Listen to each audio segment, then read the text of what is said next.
Amigos, ¿qué tal? ¿Cómo les va? Ya estamos en vivo en el canal 30 de la televisión digital abierta. Un día con mucha información del plano provincial, nacional e internacional, en muchas noticias que tienen que ver, por supuesto, con el ámbito judicial, porque procesaron a la exmandataria nacional Cristina Fernández de Kirchner. En algunos minutos nos vamos a meter con esa información, pero también tenemos a nuestros economistas de la Fundación Ideal. Ya está Pablo Salvador aquí con nosotros para analizar temas que tienen que ver, por ejemplo, con los créditos hipotecarios UBA. Sergio Astorga también estará en esta primera edición de Universidad Noticias, analista internacional, para hablar de un posible fraude en las elecciones en Honduras, y también nuestra compañera Verónica Gordillo nos acompañará en esta primera edición.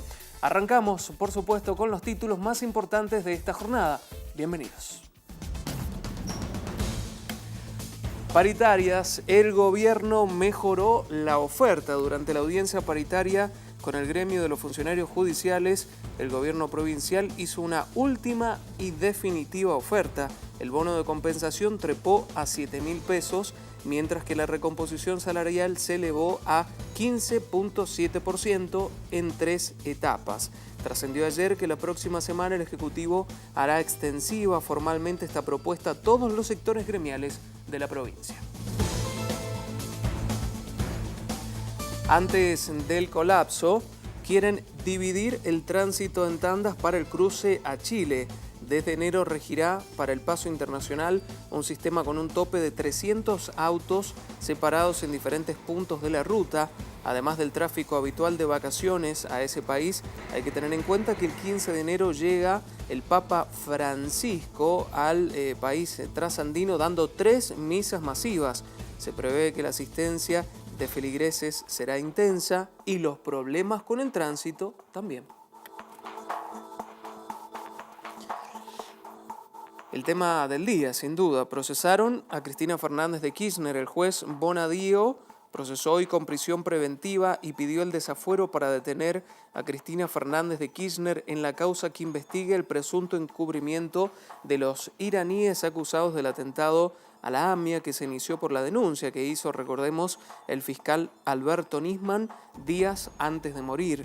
La decisión de Bonadío incluye la orden de prisión domiciliaria para también el ex canciller Héctor Timerman y el pedido de apresar al ex líder de Quebracho Fernando Esteche, a quien todavía las fuerzas de seguridad no localizaron.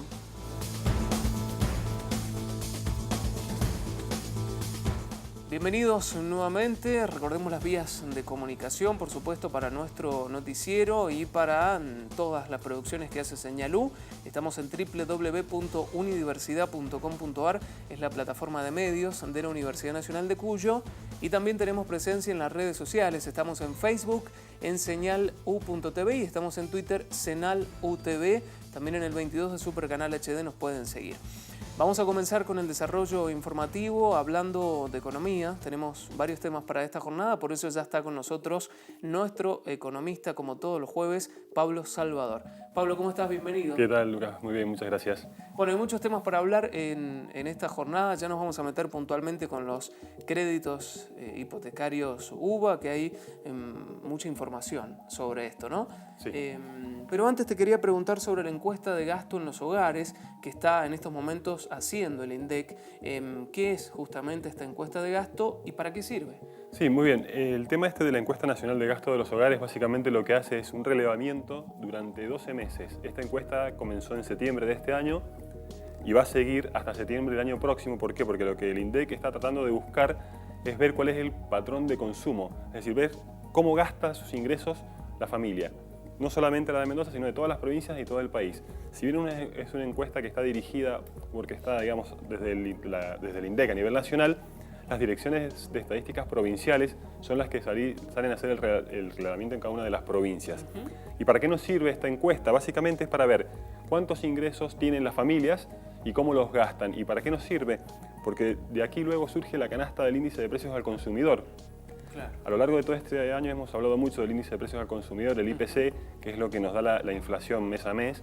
Y justamente esta canasta es la que nos dice qué bienes y qué servicios prefieren las familias, cuánto dinero destinan, qué monto de sus ingresos destinan a estos distintos servicios o a estos bienes, y para ahí podemos ver la evolución y ver cómo varió la inflación de un mes a otro. Y esta canasta también nos sirve luego para ver cuál es la canasta básica de alimentos, que es la que nos mide la indigencia, y la canasta básica total, que es la que nos mide la línea de pobreza.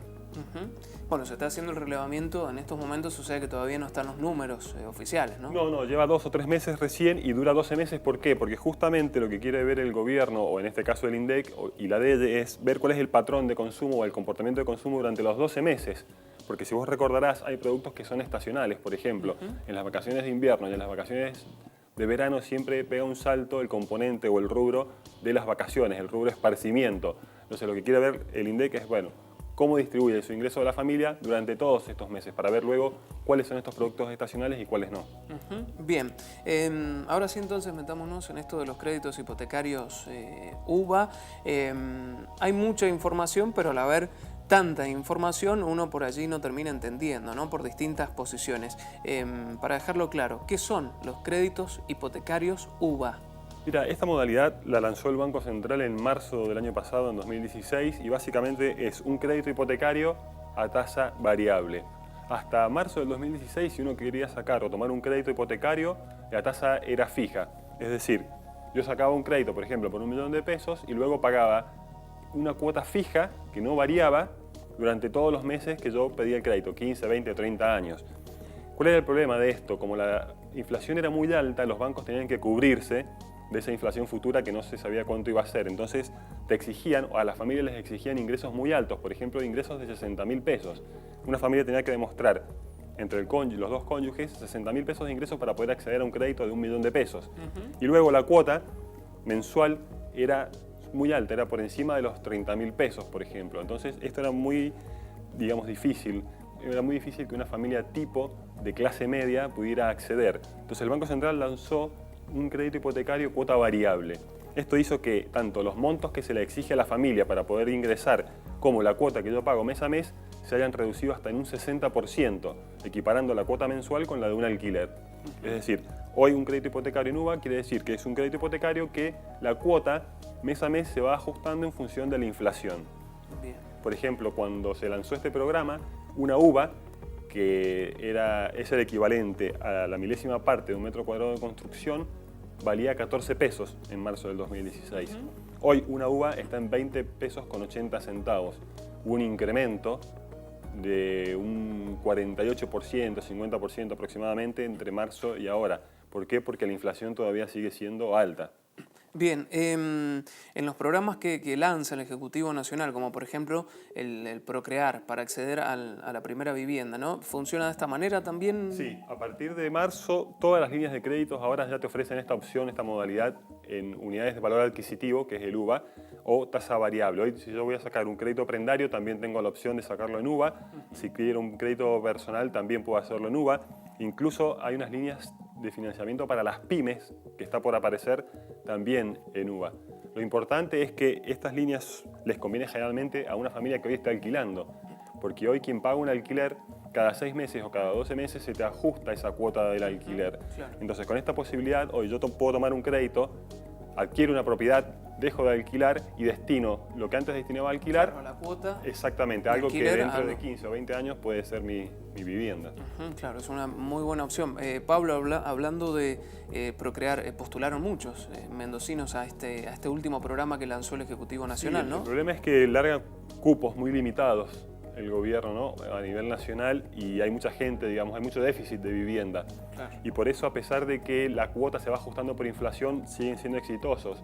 Desde que se lanzó el programa hasta hoy, se han otorgado 35.000 millones de pesos en créditos hipotecarios, y el 90% de esos créditos hipotecarios otorgados a familias hoy son en UVA, es decir, en tasa variable. Y también se incrementó, una noticia de último momento, se va a incrementar la tasa de interés de estos créditos hipotecarios. Hoy el banco más conveniente para tomar un crédito UVA es el Banco Nación, porque te estaba cobrando una tasa de 3,5%, 4,5%. En un par de semanas aproximadamente esta tasa de interés va a subir y se va a ubicar cerca del 5 o 6%. Esta tasa es para los nuevos tomadores de crédito, es para el que a partir de hoy va a tomar un crédito, no para quienes ya tienen el crédito acordado u otorgado. Perfecto.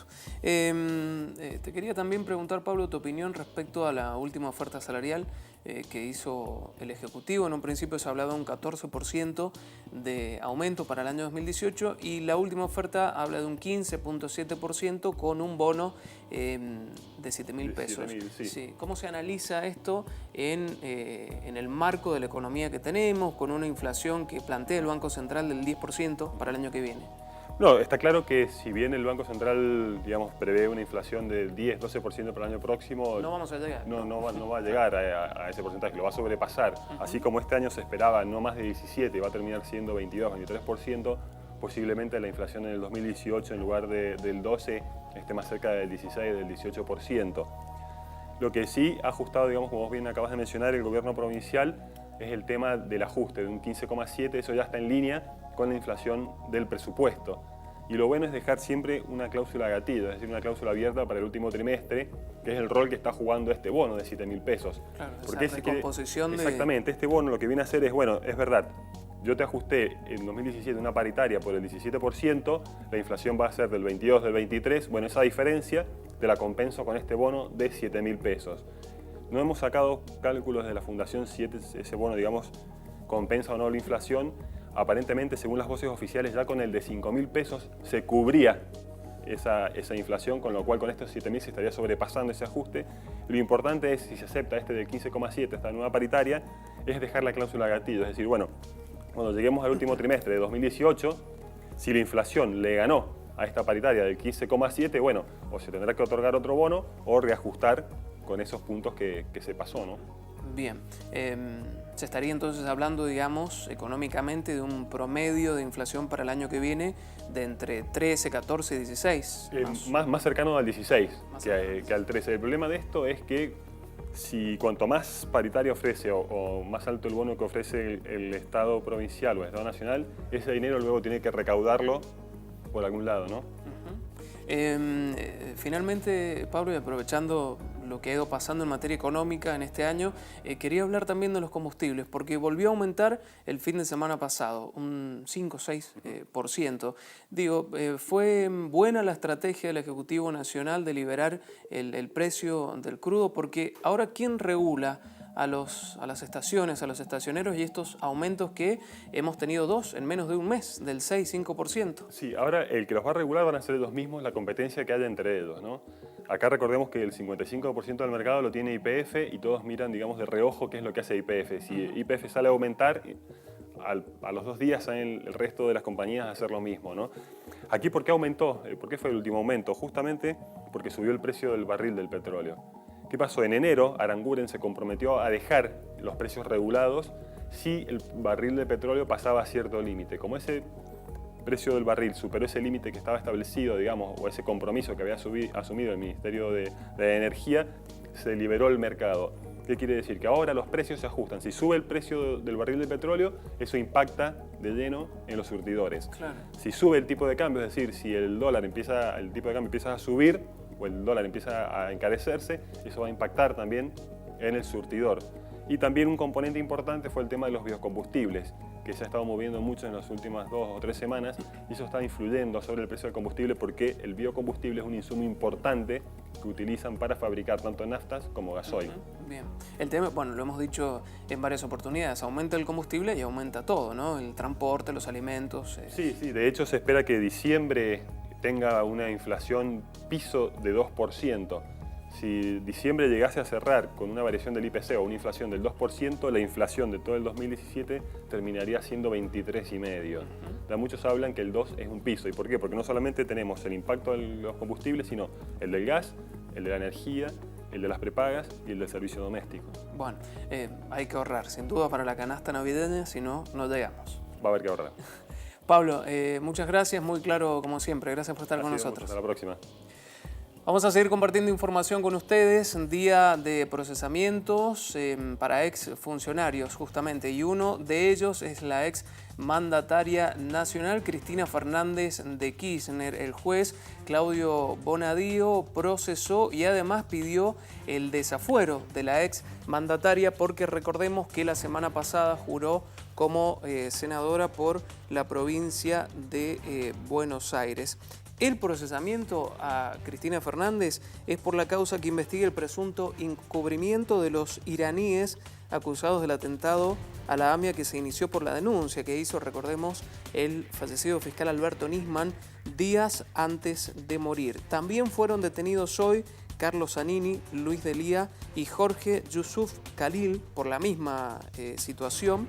Al solicitar el procesamiento de Cristina, Bonadío consideró que la expresidenta, por sus contactos, puede entorpecer la causa. Decía entonces que en el marco de la misma causa fue detenido Luis Delía, que es el líder piquetero, en su domicilio en La Matanza, el ex canciller Héctor Timerman, otro de los apuntados por Nisman en su denuncia, y también fue procesado Carlos Zanini, el ex secretario de Legal y Técnica kirchnerista, fue detenido en el domicilio de su suegra a la 1 de la mañana en Río Gallego. A través de la siguiente placa vamos a ir un poco hacia atrás en la historia, a enero del año 2015, 4 días antes de ser hallado muerto en su departamento, puntualmente el 18 de enero del 2015, Nisman había denunciado a Cristina Kirchner y a varios de sus funcionarios, los que les estaba contando anteriormente, por el presunto encubrimiento de los sospechosos iraníes de atentar contra la AMIA en 1994. Y según lo que plantea el fiscal, esto que planteó puntualmente, ¿no? 4 días antes de morir, él decía que la firma del memorándum de entendimiento con Irán, este memorándum que elevó al Congreso el gobierno nacional en aquel momento y que obviamente firmaron senadores y diputados, plasmó un acuerdo para garantizar impunidad a los sospechosos a cambio de un incremento de comercio de granos y petróleo entre la Argentina e Irán, y por eso denunció a la expresidenta y varios de sus funcionarios. Alberto Nisman, quien estamos viendo allí en pantalla, es uno de los protagonistas de esta situación por la cual hoy fue procesada y se pide el desafuero de la exmandataria nacional.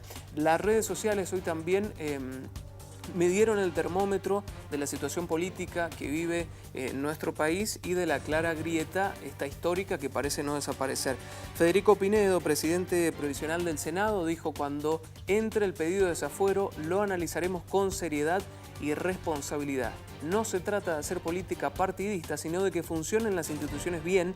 Ese es el cambio, decía Pinedo, justamente hablando del pedido de desafuero. Luis Petri, diputado nacional de Cambiemos: en una república no hay que tenerle miedo al avance de la justicia y al movimiento de las causas que investigan al poder. Hay que tenerle miedo a su parálisis, decía Petri. También Miriam Bregman, del Frente de Izquierda, diputada porteña, abogada de derechos humanos, decía: tengamos acuerdo o no, el memorándum fue votado por el Congreso. Esto que les decía anteriormente yo, ¿no? No es una medida judiciable. Bonadío tomó una decisión política, no jurídica, decía Bregman, haciendo una acusación bastante fuerte, ¿no? Agustín Rossi, parlamentario del Mercosur, decía: el gobierno del presidente Macri necesita hacer con la justicia lo que no logra con la política. Cada día menos pan y más circo, decía Rossi. Bueno, también este es otro de los tuits de Rossi: estamos ante un escenario de persecución política y el responsable es Mauricio Macri, directamente fue contra el presidente. También opinaba Lucas Hilardo, diputado provincial por el Frente para la Victoria: duro, obviamente, con el oficialismo. Bienvenidos a la nueva Argentina Pro, un país donde se anula el Estado de Derecho, donde las personas primero van presas y después tienen un proceso judicial, y donde con el objetivo del show se espera a que asuma una senadora para pedir el desafuero. Claro, Cristina Fernández de Kirchner asumió la semana pasada como senadora.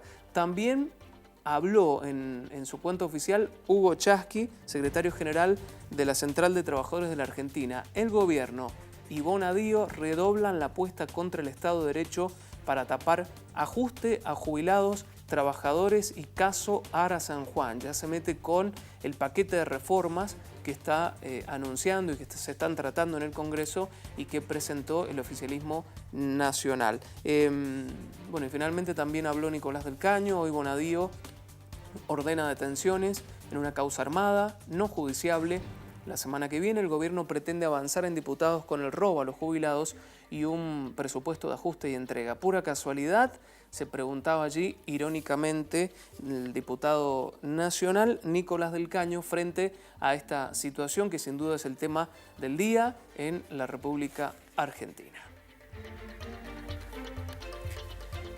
Hay mucha más información para compartir con ustedes en esta primera edición de Unidiversidad Noticias. Momento de hacer un corte, ahora ya venimos.